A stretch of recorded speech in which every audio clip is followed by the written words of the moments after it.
sebenarnya apa sih Pak peran Kementerian Agama, terutama di bulan Ramadan ini? Memang tupoksinya ya memastikan kehidupan dalam berlangsungan hidup beragama itu baik ya. Iya. Walaupun Kemenak itu milik semua agama, dan tentu kalau kita kaitkan dengan bulan suci Ramadan, tentu sebagai leading sektor di bidang agama, tentu Kemenak punya peran penting. Berarti kegiatan bukan hanya ibadah ritual, tapi kegiatan ibadah sosial yang perlu dikuatkan juga Pak ya. Di hablum minallah itu sisi vertikal, hubungan kita kepada Allah. Hablum minannas berarti sisi horizontal. Artinya apa? Kita harus menjadi soleh, tidak hanya soleh baik di mata Allah, tapi harus jadi soleh di mata manusia. Kita tidak hanya taat tunduk bermanfaat dengan Allah, tetapi juga harus keberadaan kita menjadi bermanfaat bagi orang lain.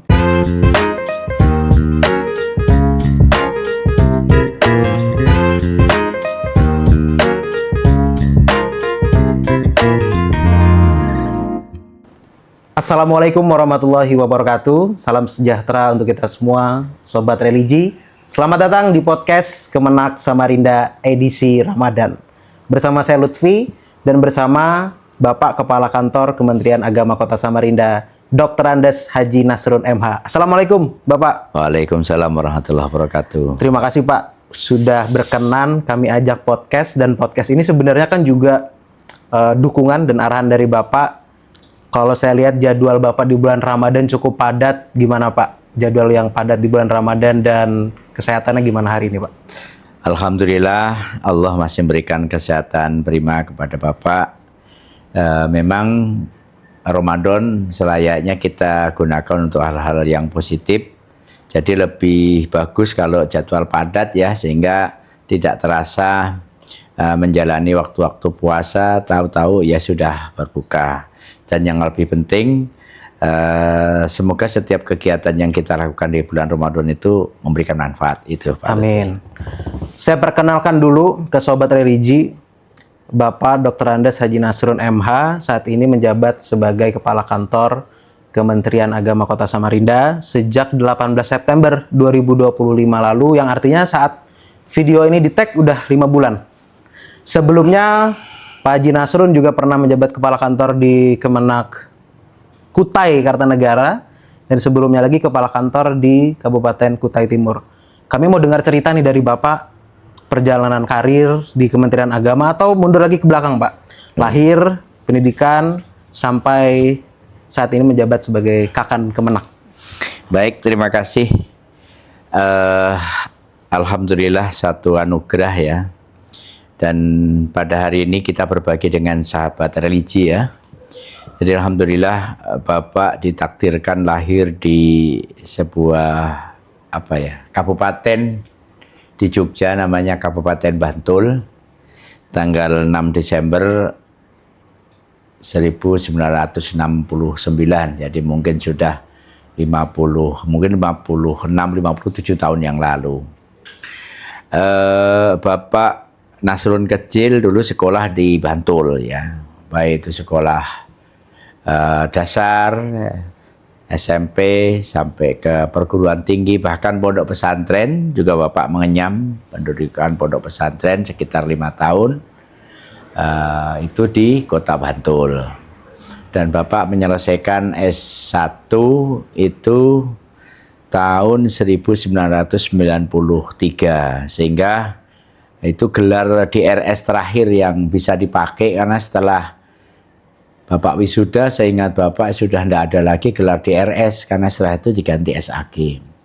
Nah kemudian karena Bapak itu selain di kampus juga Bapak di pesantren yang menekuni Al-Quran, maka ketika lulus kemarin ada challenge, Bapak kemudian pendek cerita kepingin mengabdi, ingin ada tantangan dalam kehidupan, sehingga ketika ada peluang waktu itu rekrutmen sarjana sukarelawan sarjana, Bapak waktu itu daftar tahun 94.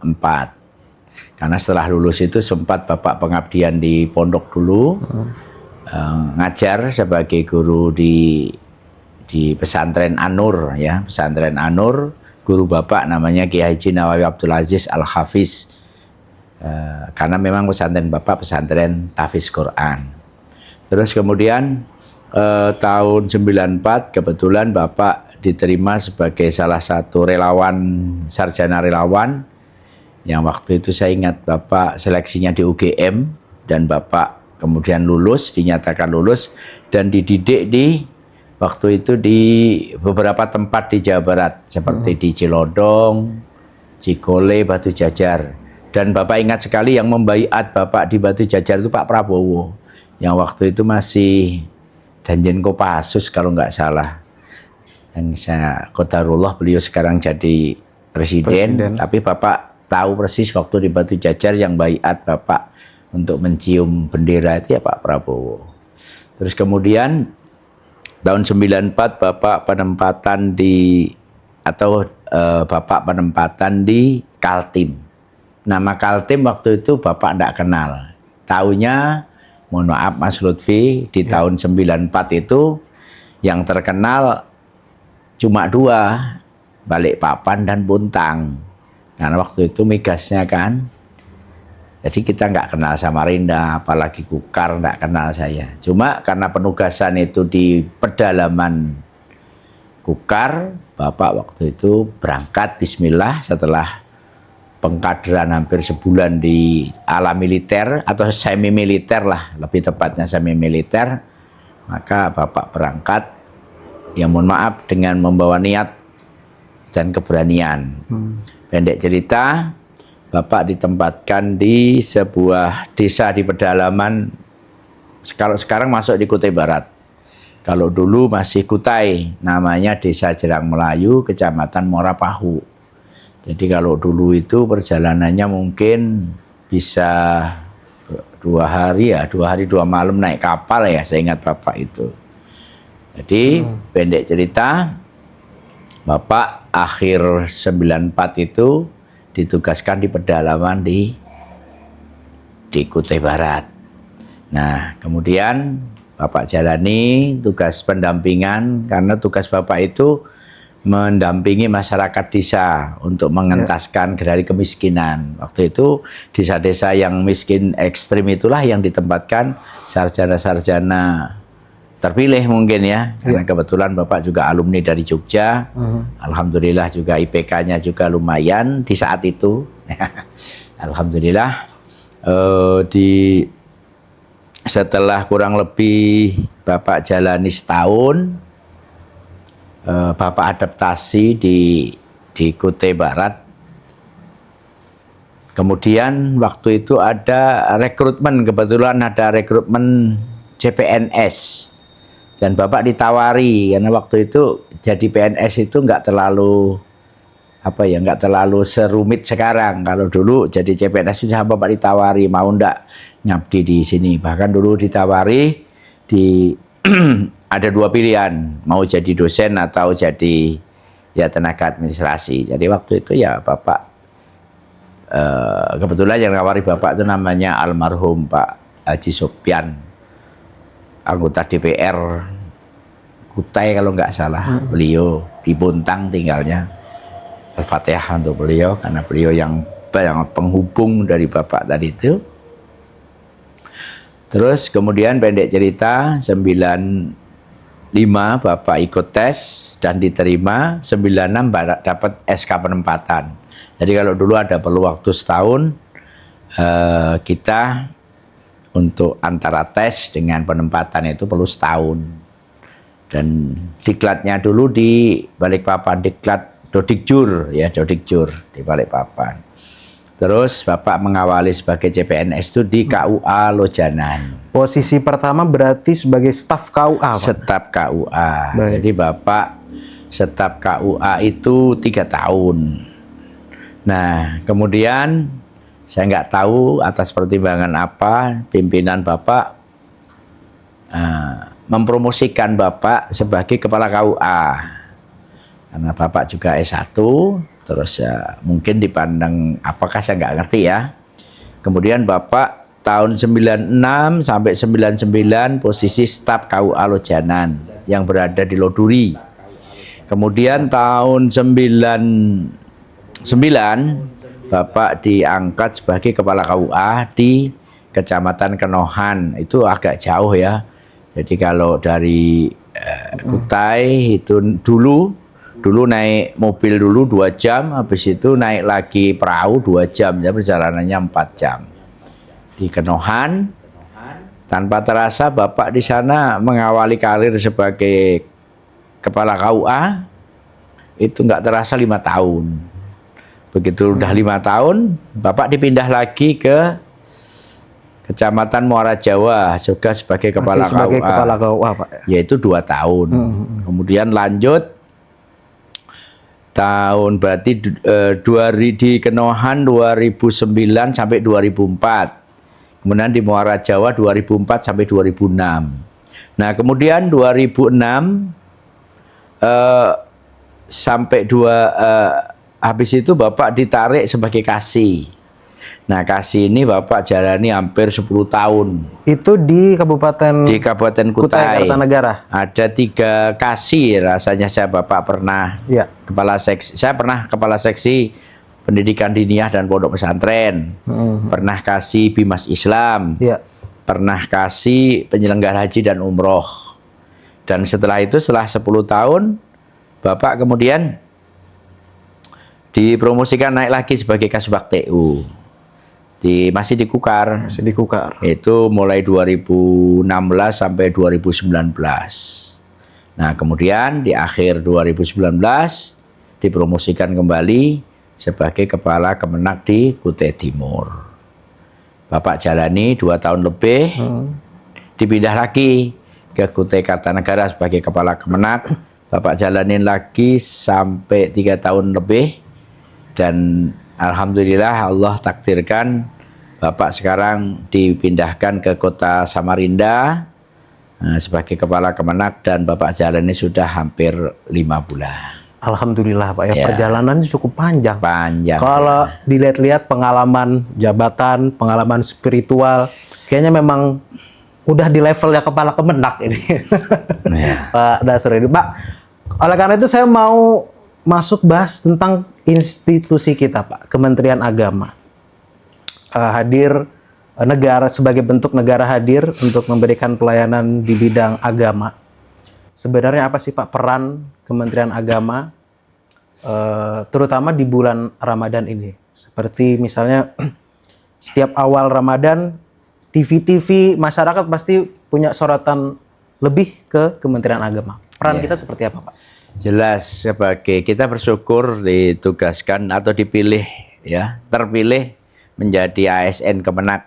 Ya. Karena Kementerian Agama sebagaimana kita ketahui memang tupoksinya ya memastikan kehidupan dalam keberlangsungan hidup beragama itu baik, ya. Iya. Walaupun Kemenak itu milik semua agama, dan tentu kalau kita kaitkan dengan bulan suci Ramadan, tentu sebagai leading sektor di bidang agama, tentu Kemenak punya peran penting. Apalagi kalau di dalam hal penentuan awal Ramadan itu kan negara mengamanahkan agar Kemenak yang mengambil peran itu. Sehingga di setiap awal Ramadan, walaupun itu tidak setiap awal Ramadan saja, termasuk juga awal Syawal, awal Dzulhijjah, itu juga peran Kemenak sebagai leading sektor untuk menentukan kapan dimulainya ibadah puasa. Karena ini mungkin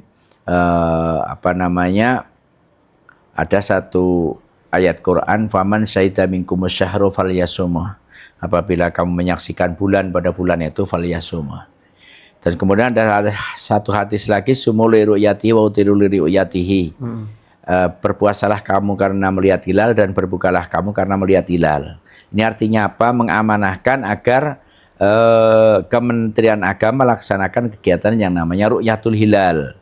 Nah, sehingga tentu kita yang menjadi bagian daripada Kementerian Agama juga melaksanakan ru'yatul hilal itu.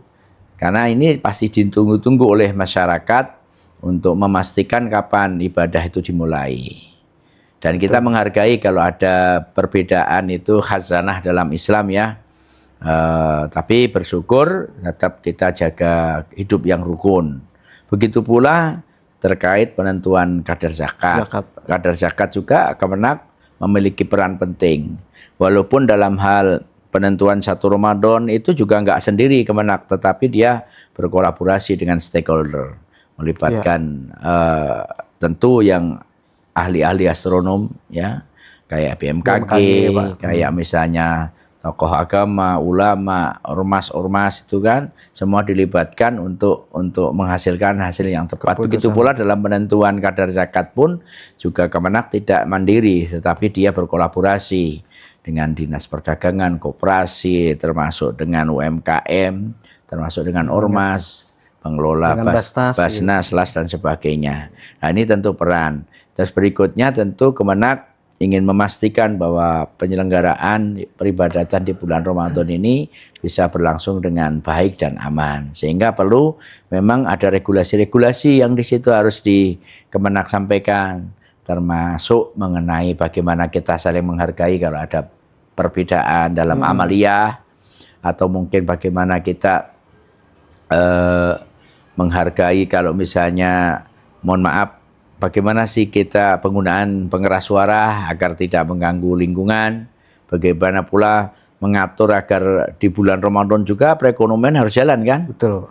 Bahkan kalau dari amanah Pak Menteri yang baru saja kita Zoom meeting tadi, diarahkan agar masjid-masjid pada saatnya nanti, pada saat ada mudik, itu diarahkan masjid bisa membantu sebagai sarana untuk rest area.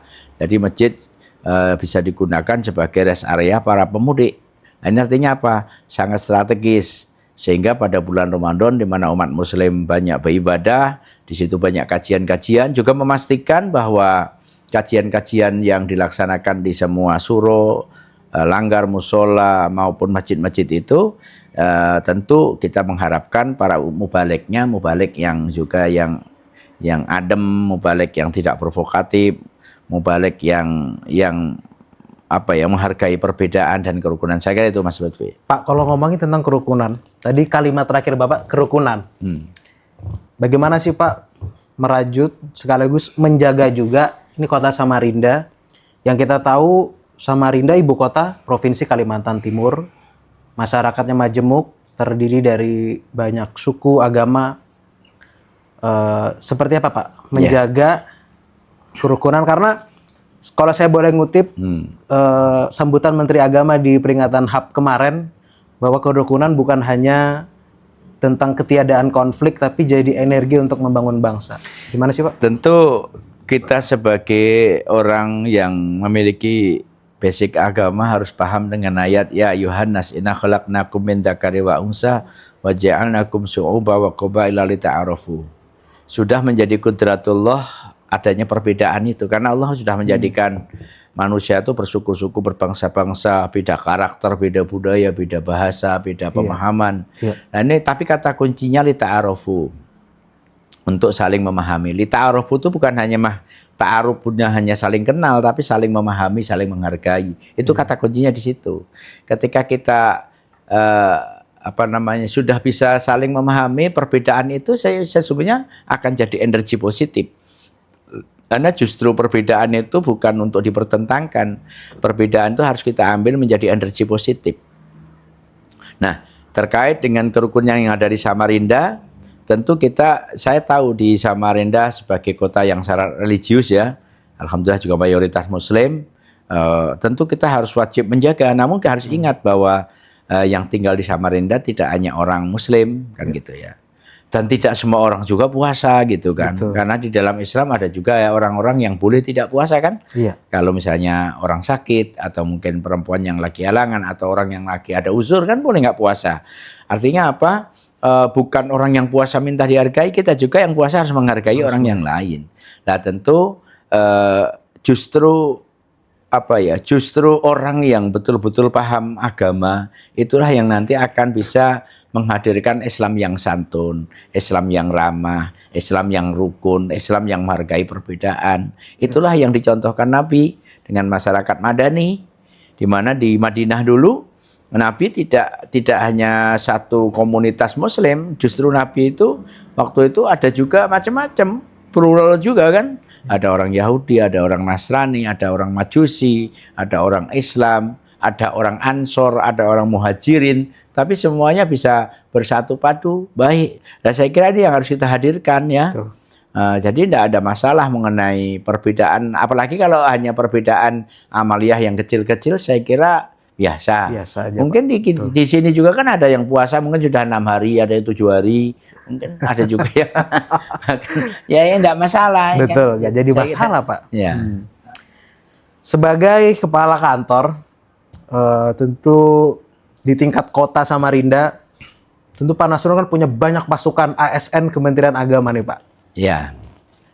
Gimana sih Pak sebagai ASN ataupun mungkin juga saran untuk para pekerja-pekerja juga, pegawai di bulan puasa ini menyeimbangkan antara ibadah dan juga bekerja. Jangan sampai ibadah puasa jadi alasan untuk lebih bermalas-malasan, Pak. Oh ya. Gimana sih, Pak? Jadi saya kira justru puasa itu jadi spirit menurut Bapak ya. Iya. Tidak ada alasan puasa kemudian menghambat produktivitas kita. Hingga kepada para ASN, khususnya ASN di Kemenak, ya saya berharap ayo kita jadikan puasa ini sebagai spirit kita. Apalagi kalau kita paham ya di dalam setiap doa iftitah kita itu kan inna sholati wa nusuki wa mahyaya wa mamati lillahi rabbil alamin. Kan jelas itu. Ya. Itu ikrar kita tiap hari yang senantiasa kita ucapkan kan. Inna sholati, sesungguhnya sholatku, wa nusuki, ibadahku, wa mahyaya, hidupku, wa mamati, dan matiku. Artinya ketika kita puasa kan kita sedang ibadah. Ya. Maka harus lillah. Dan mohon maaf, kita bekerja pun itu sesungguhnya kita ibadah. Maka jangan berpikir bahwa hanya puasa yang ibadah, hanya sholat tarawih yang ibadah. Enggak. Ya. Kita melayani tamu itu juga ibadah. Tentu karena kondisinya lagi puasa, kita selaku pimpinan juga memahami. Artinya ada tentu pemerintah juga punya kebijakan kan. Betul. Yang seharusnya masuk jam 7.30, sekarang masuknya jam 8. Yang harusnya pulangnya jam 16, sekarang pulangnya jam 3, ya kan? Artinya ini sudah kemudahan-kemudahan. Dan saya kira di bulan Ramadan ini intinya kita memberikan layanan yang terbaik. Jangan sampai masyarakat kita itu justru karena bulan Ramadan nggak mendapatkan layanan. Saya kira ini tidak benar. Sekolah juga kan wajib sekolah ya.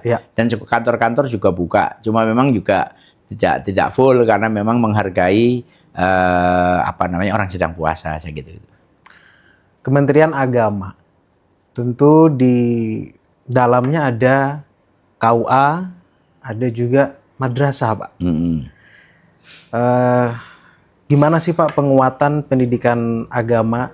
Karena ini mumpung bulan Ramadan, kayaknya orang-orang tambah semangat Pak untuk nguatin lagi iman, nguatin lagi. Ya. Tapi mudah-mudahan bukan cuma bulan Ramadan. Gimana sih Pak penguatan agama di madrasah ataupun juga di sekolah umum, Pak? Saya kira sudah banyak program-program yang bagus ya. Sekarang saya lihat tidak di kantor-kantor juga sudah ada, mohon maaf nih, sholat zuhur berjamaah, tadarus, taklim. Bahkan di madrasah juga sudah menjadi kalender atau rutinitas ya.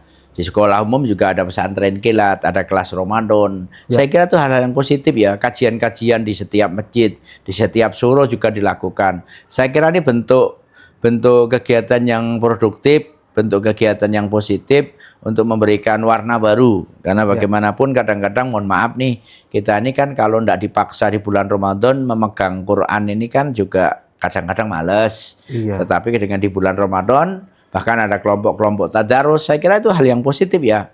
Justru saya dukung ketika di madrasah-madrasah mereka punya kegiatan, apakah tidak hanya kegiatan yang sifatnya untuk pribadi, bahkan kegiatan yang sifatnya untuk sosial juga bagus. Berbagi takjil, berbagi, gotong royong, saling membantu, itu kan baik semua ya. Justru di bulan Ramadan inilah kita bangun sinergitas ya. Bangun silaturahmi, buka puasa bersama, santunan bersama, kepada duafa, berbagi. Saya kira hal-hal yang positif ada kajian-kajian tematik yang sesuai dengan keperluan audien kita. Saya kira di KUA, di madrasah, di pondok pesantren, di diniyah, di masjid-masjid, saya kira bagus dilaksanakan. Dan ini sudah berjalan dengan baik.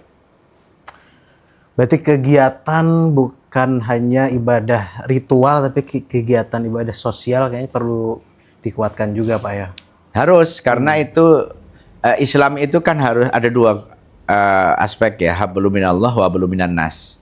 Artinya sisi hablum minallah itu sisi vertikal, hubungan kita kepada Allah. Hablum minan nas berarti sisi horizontal. Artinya apa? Kita harus menjadi soleh, tidak hanya soleh baik di mata Allah, tapi harus jadi soleh di mata manusia. Kita tidak hanya taat tunduk bermanfaat dengan Allah, tetapi juga harus keberadaan kita menjadi bermanfaat bagi orang lain. Karena memang perintah Allah begitu. Ya. Justru orang yang kemudian, mohon maaf, hanya fokus kepada ibadah saja, tapi dia tidak peduli dengan lingkungan, malah nggak baik kan? Makanya sampai ada hadis la yu'minu ahadukum hatta yuhibbul akhi kama yuhibbu li nafsihi, kan gitu ya. Tidak sempurna imanmu kalau kamu tidak bisa mencintai, menyayangi saudaramu seperti mencintai diri sendiri. Bagaimana kalian bisa tidur kalau kamu kekenyangan sementara tetanggamu kelaparan, misalnya gitu kan. Ya. Sementara kamu nyaman dengan fasilitas lengkap, sementara tetanggamu tidak punya fasilitas, kan gitu ya. Nah, saya kira ini harus kita bangun ya, kepekaan sosial. Makanya nilai-nilai ini harus kita dorong kepada anak-anak kita agar kita peduli ya. Makanya persaudaraan yang dibangun di dalam Islam itu bukan persaudaraan berdasarkan darah kan, tapi persaudaraan berdasarkan keyakinan. Iman, ya. Innamal mu'minuna ikhwatun ya. Jadi persaudaraannya bukan karena nasab A, nasab B, dari saudara, bukan. Persaudara itu sudah ketinggalan menurut Bapak. Justru Islam itu persaudaraan yang dibangun adalah persaudaraan berdasarkan akidah, ya kan? Ya. Nah, gitu saya kira itu. Oke. Baik Sobat Religi, Pak Haji Nasrun, kita juga mau bacakan pertanyaan dari netizen yang mungkin bisa Bapak jawab nih Pak. Ya. Nah, kita coba lihat pertanyaannya apa aja nih. Adakah? Ada, Pak. Silakan kalau ada. Oke. Ini dari media sosial gitu Pak, dari Instagram. Nah, buat Sobat Religi yang belum follow, silakan di follow ini Instagram kami. Ya, ini dari Instagram.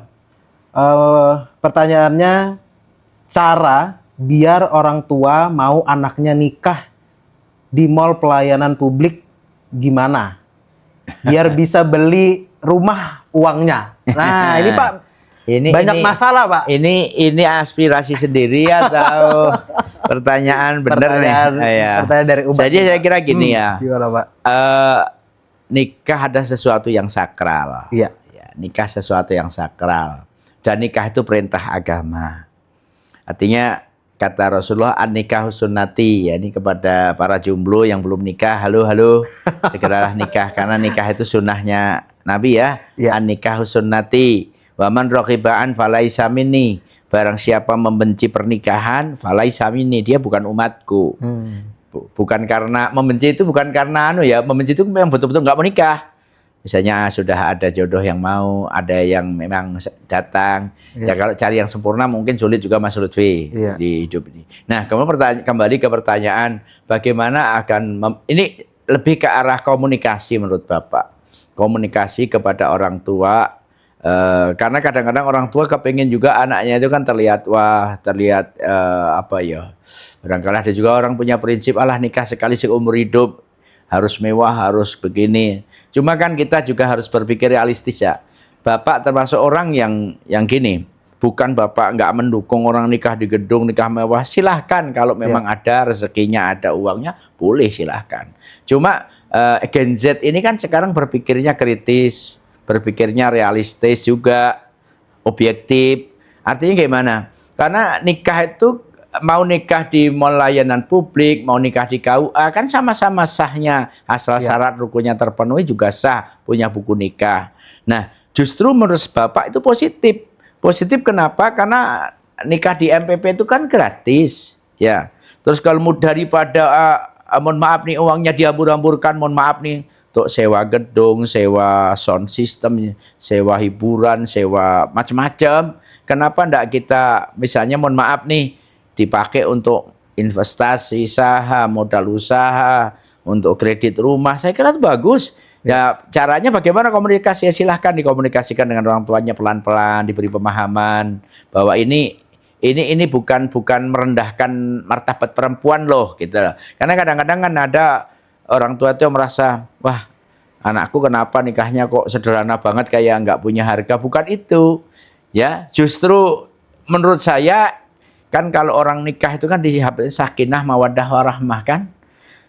Kita harapkan sakinah tenang, tentram. Ya setelah nikah maunya happy kan. Ya. Setelah nikah maunya bahagia. Ya Kak, makanya tadi Bapak bilang kalau punya duit enggak masalah, mau nikah di gedung, mau ngundang ribuan orang, mau ngundang artis dari mana, silahkan kalau ada rezeki. Tapi kalau itu membawa masakot, membawa kesulitan, membawa mudorot dengan mohon maaf sedikit hura-hura yang dipaksakan. Kalau misalnya kemampuan kita ngundangnya orang 500, enggak perlu ngundang orang 1000. Kalau memang kemampuan kita ini mohon maaf, ya sudahlah nikahnya sederhana, yang penting saya, ya enggak apa-apa juga. Malah bagus menurut Bapak. Justru anak-anak muda yang punya kesadaran moral, membangun rumah tangga dengan realistis ini yang bagus. Karena kita nggak ingin ya, orang rumah tangga itu main-main, kemudian setelah baru setahun 2 tahun, akhirnya mereka gagal. Bapak nggak ingin itu. Justru sekarang di dalam win-win diajarkan mengenai manajemen keuangan itu. Ya saya kira sekarang malah ada tren kan, tren bagus kan, nikah nggak perlu rame-rame sekarang ini. Ya. Yang penting nikah itu sah, bisa di kantor, bisa di rumah, bisa di mall. Betul. MPP, terus kemudian undangan juga bisa terbatas saja, kalangan terdekat. Saya kira itu hal-hal positif, Mas Lutfi. Betul. Silahkan nanti dikomunikasikan, dikomunikasikan. Artinya pola komunikasi aja ini. Kalau misalnya kesulitan ya bisa melalui pihak ketiga, misalnya orang yang berpengaruh di situ untuk memberikan pemahaman. Tapi ya memang kadang-kadang pernikahan juga terkait tradisi ya, tradisi budaya setempat. Kita nggak bisa nyalahkan juga, ada juga tradisi-tradisi. Saya mohon maaf ya, ada tradisi-tradisi suku-suku tertentu yang kalau nikah tuh melibatkan orang sekampung, 2 kampung, 3 kampung, yang semuanya harus bermalam-malam. Tapi kan itu kan ya tradisi itu bukan sesuatu yang wajib. Nah, tetapi yang penting secara agama syarat dan rukunnya terpenuhi, saya kira cukup. Ya kira itu. Baik, sudah terjawab pertanyaan dari netizen kita di Instagram. Kami ingatkan juga untuk Sobat Religi Kementerian Agama Kota Samarinda untuk tidak ketinggalan info dan juga kegiatan-kegiatan di Kementerian Agama Kota Samarinda, bisa follow Instagram dan Facebook kami, juga subscribe YouTube kami dan website resmi Kementerian Agama Kota Samarinda. Baik Pak Nasrun, mungkin terakhir nih Pak, program dari Kemenak Kota Samarinda yang sedang berjalan atau akan berjalan, ada apa aja Pak? Saya kira banyak ya program di Kemenak yang sedang berjalan dan akan kita laksanakan, banyak sekali.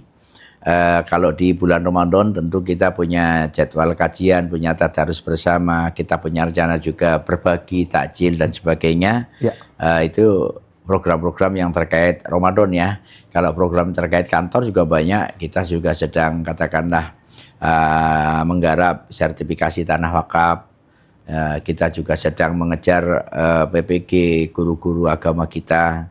Kita juga sedang menertibkan rumah-rumah ibadah, menertibkan lembaga-lembaga pendidikan yang belum katakanlah belum 100% legal. Kita juga punya program ekoteologi dengan rencana kebun pengantin. Kita juga punya rencana pengembangan di bidang yang lain ya. Artinya kita terkolaborasi dengan semua pihak karena di Kemenak itu banyak satkernya. Ya, banyak satkernya. Jadi semua satker memiliki program-program. Kita juga lagi penataan BMN. Kita juga lagi membuat kantor kita ini bersih, rapi, nyaman. Kita juga berkolaborasi untuk pembinaan.